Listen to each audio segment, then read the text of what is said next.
We are happy to be joined by the ambassador of the Ohio State football program, as I like to call him, Stacy Elliott. He is, of course, the father of Ohio State starting running back Ezekiel Elliott. Mr. Elliott, great to talk to you. Welcome in. Hey, it's my honor to be on the show. Good to hear from you, Dave. Oh, it's great to hear from you. We talked a lot during recruiting, and it's great to have you back. I want to talk some recruiting, what parents go through when their son is making such a huge decision in their life. To let the listeners know, Mr. Elliott cannot talk about specific recruits, but we can speak in generalities, and we can talk about what Mr. Elliott and his family went through when Ezekiel was being recruited. Let's start with that, Stacy. It became such a tough decision for Ezekiel at the end there with Missouri, showing him a lot of love, and not only was he a St. Louis, but you played football for Missouri. Your wife was a track and field athlete at Missouri. You guys both graduated from Missouri. So it was tough there at the end, but you know, he picked the Buckeyes and everything's worked out so incredibly well. But just talk about the emotions. It's such a big decision. You only can pick one. It got tough for Ezekiel at the end. And just talk about some of the things you guys went through there. Well, you know, when the process started with Ezekiel being recruited, you know, it's not just the student athlete that's being recruited, it's also the family.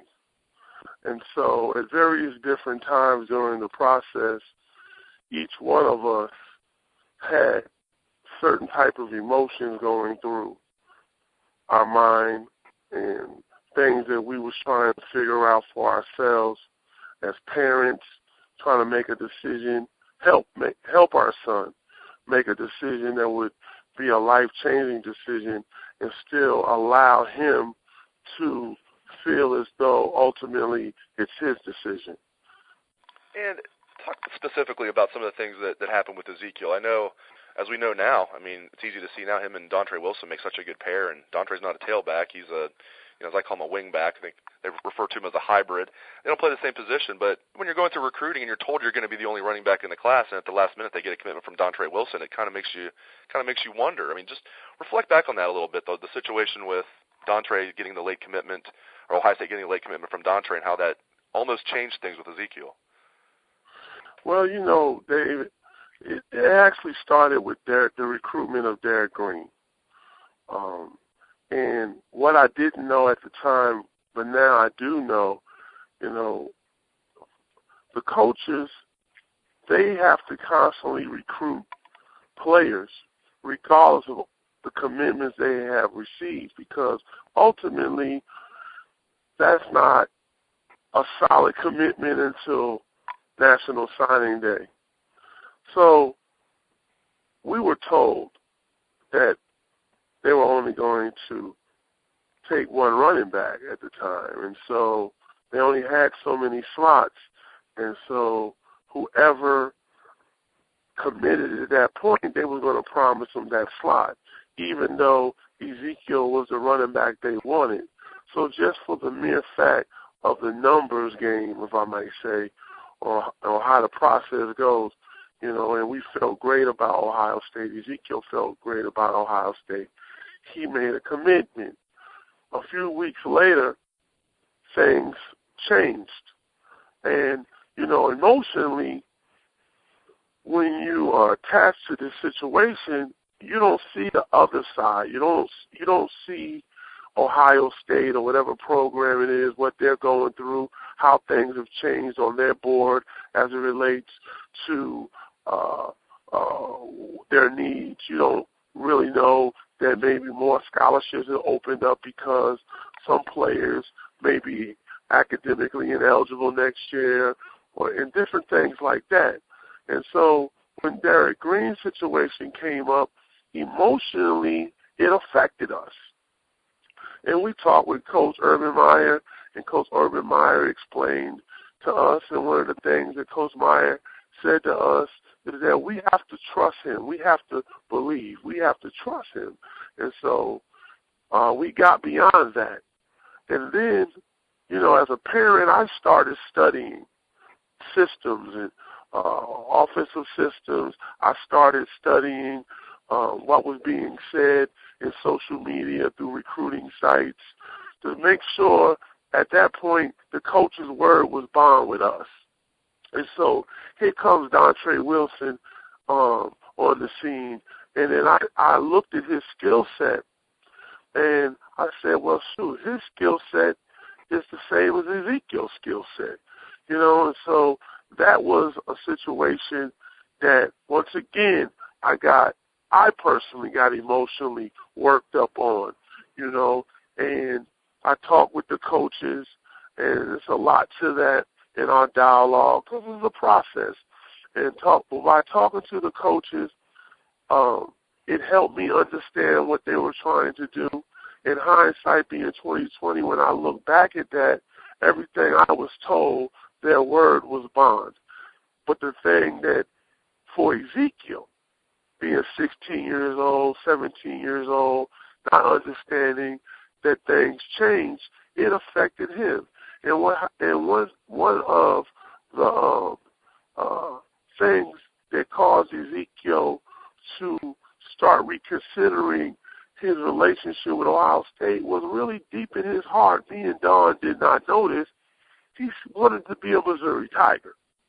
So that kind of opened up, if I may say, a can of worms because of the emotional situation that Ezekiel had being connected to Missouri. It's worked out pretty well, hasn't it, sir? It's worked out perfectly. And everything that I thought that would take place and it is taking place is happening right now. One of my concerns at one point was Urban Meyer never had a 1,000-yard running back. Right. And to me, 1,000 yards, from my understanding, is the standard bearer of potentially a great running back. But I from talking with Coach Meyer, him explaining, from talking with Coach Herman, from talking with Coach Drayton, explaining to me, I believed that Coach Urban Meyer would get his first 1,000-yard running back in Ezekiel Elliott, not knowing that Carlos Hyde would be his first. So another thing that I had to trust Coach Urban Meyer on. Coach Urban Meyer, Coach Herman,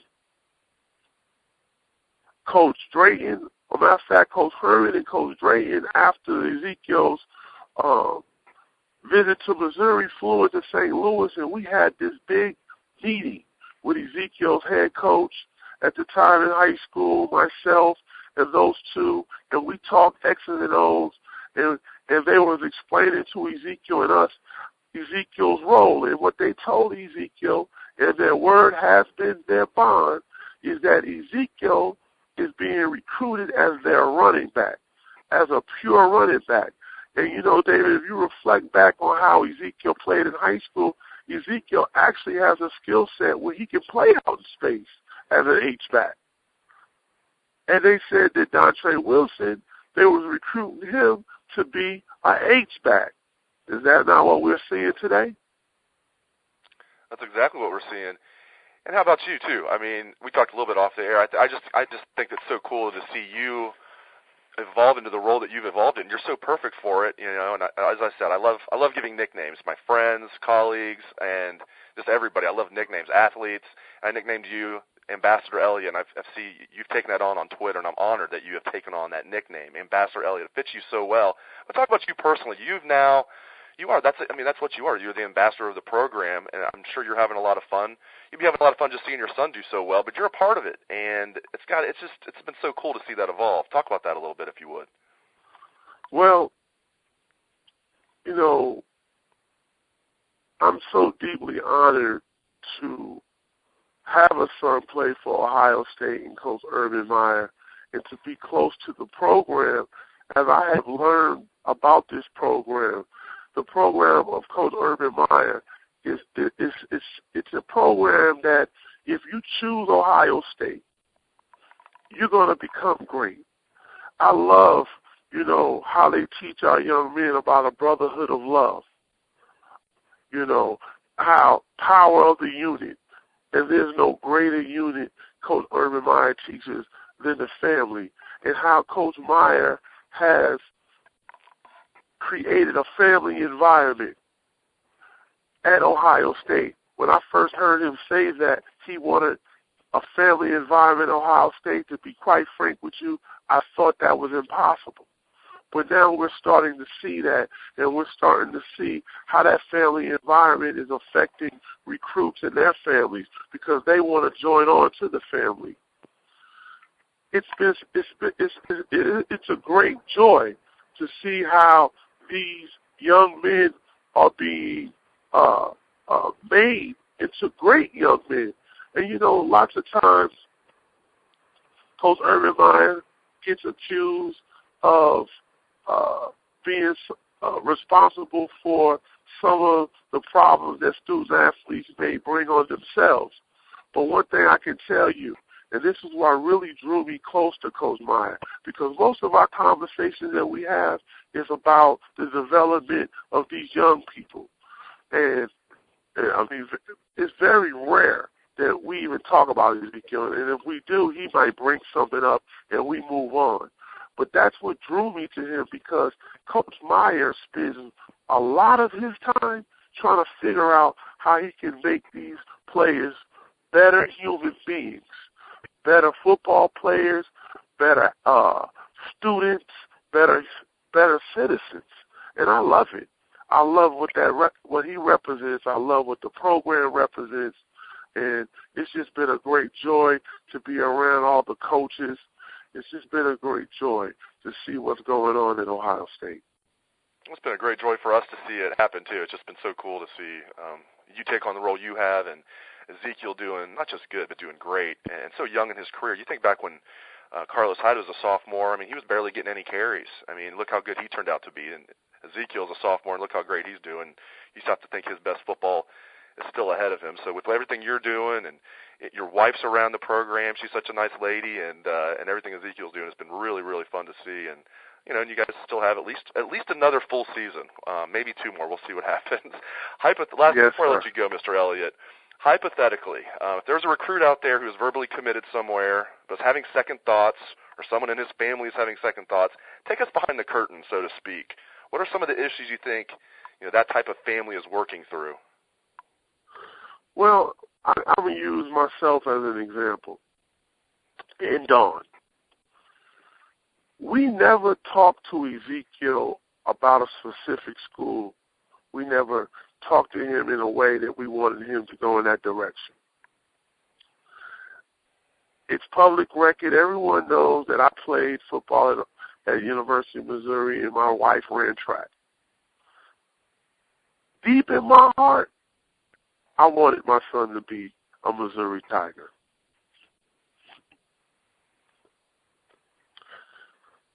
I'm going to tell you, even when I think about it,